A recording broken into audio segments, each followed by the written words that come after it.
Haleluya mteule, ni wakati mwingine Bwana ametupa ili tuweze kujifunza neno lake na tujikumbusha kuwa Bwana wetu Yesu Kristo amefufuka na amefufuliwa, na Mungu wetu sasa hayuko kaburini. Amefufuka na ako mkono wa kulia wa Bwana akituombea. Na alisema ako na sisi mpaka mwisho wa dahari. Nilikuwa nataka tuangalie tu katika kitabu cha Luka 24 kuanzia 36 mpaka 53, na nitapitia tu baadhi ya maneno ambayo Yesu Kristo aliambia wanafunzi wake kabla hajaenda. Na walipokuwa katika kusema habari hiyo, yeye mwenyewe alisimama katikati yao akawaambia, amani iwe kwenyu. Wakashtuka na kuogopa sana, wakidhani ya kwamba wanaiona roho. Akawaambia, mbona mnafadhaika? Na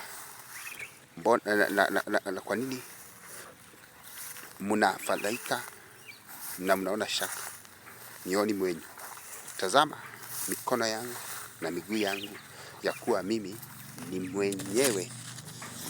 Nishikeni muone ya kuwa roho haina mwili na mifupa kama muonavyo mimi.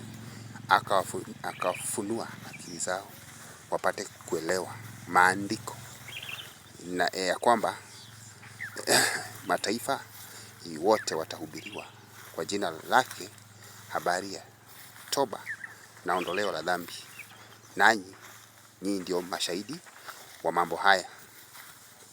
Akawaambia, akawabariki, nao wakamsifu Mungu daima katika hekalu. Bwana asifiwe.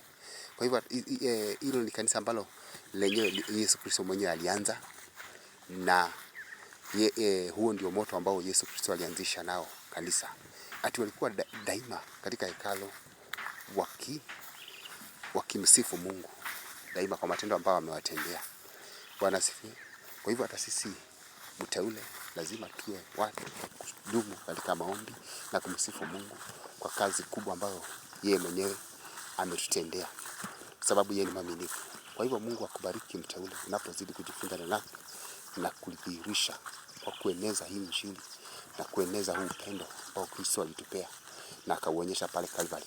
Bwana akubariki sana mteule, Bwana akuinue, Bwana azidi kukutia nguvu na kuwa pamoja nawe hata tuweze kumaliza hii safari kwa jina la Yesu. Shalom, shalom mteule, shalom.